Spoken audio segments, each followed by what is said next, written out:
here, you're monitoring these particular restrooms. Okay. You have our non-certified monitors here, and that's all about pairs for the most part.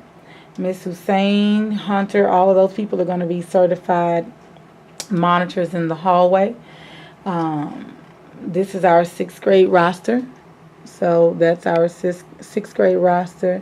So keep that in your notes and make sure you know where you're going to be and make sure you know what you're going to do. I did make a mess up in an error, and Miss Har is going to be 459. And on my roster, I forgot to change Miss Jones and Miss Swinton to room 457, but I've already notified them of that. Here goes the eighth grade roster in terms of logistics for you to know where you're going to be if you're going to be testing. And then our relief schedules here. There seems to be quite a bit of free time on here. And free time meaning not relieving somebody for a break. The thing about that is that's only because we had to relieve only 51 people. For the real STAR test, I can guarantee you I'm not sure how we're going to work it out. We're going to have to really figure out how we're going to give the entire school building their breaks. We know that that's near and dear to your hearts. And so we'll get that done. I'll do my best, even if I have to bribe a couple of people. Okay. We have our administrative duties here as well. And so those are the places that they need to be and when they need to be. Make sure that you are aware in its entirety where people are supposed to be, because it's very, very, very, very important that you do that. I'm going to get out of this and I'm going to go back to the benchmark PowerPoint. And so this is our before testing worksheet. Basically, this is going to be inside of your bucket. What happens is for the real STAR, we have people that come down and they're not ready. They're not prepared. And so you're going to have a before testing checklist where you need to initial every time you've done something. This is your guide to tell you whether you've done what you need to do or you have not. Picking up test materials by 7:05, placing the signs on the door, all desks facing the same direction, student seats in alpha order according to the white rosters. White rosters are to be kept in the room. Take attendance on the green attendance form, then place it on the outside of the door. Use only P or A. Backpacks, purses, and must be placed in the front. Listen, let's just go to the locker. Make all the kids go to the locker. The girls can keep their purses for personal reasons.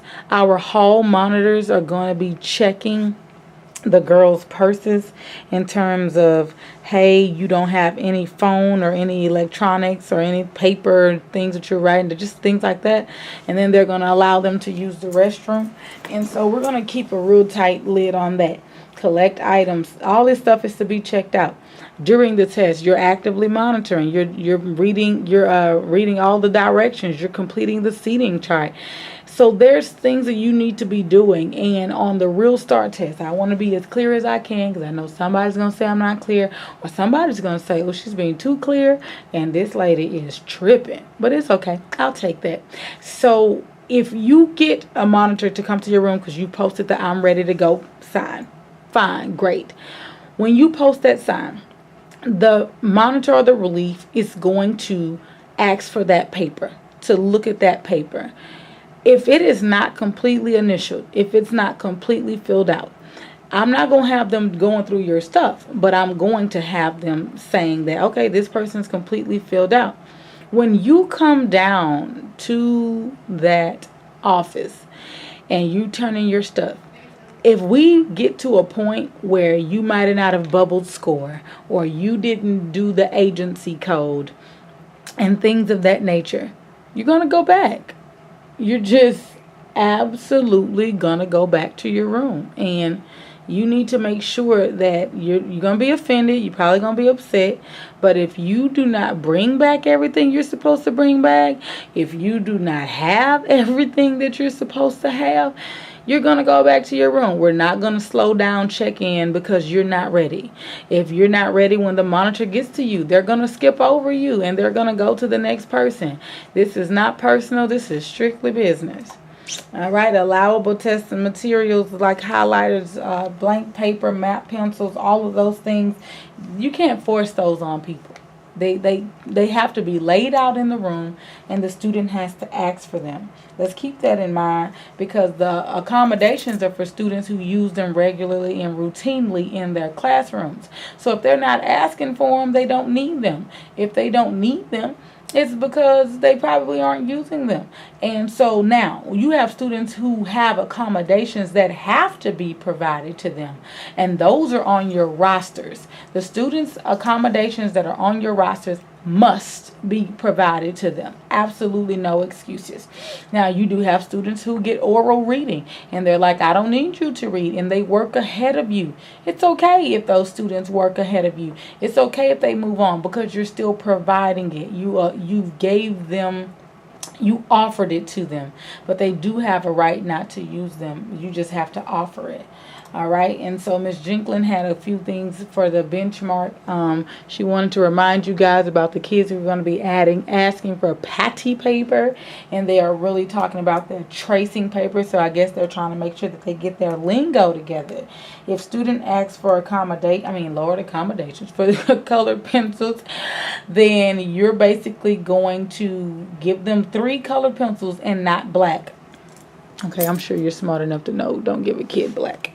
I'm sure of that. Okay, and so then again, no verbal warnings. If the kid asks for the accommodation or accessibility feature, then they need to be asking. You're not offering.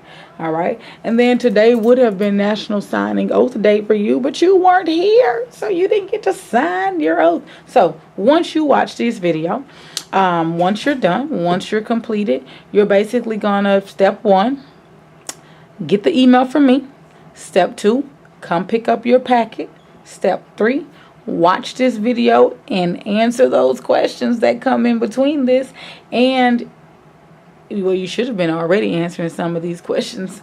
And so that's the thing. You got to watch this. And you have to get 100% in order for me to say that you can come sign your oath. So once this is all done, you got 100%.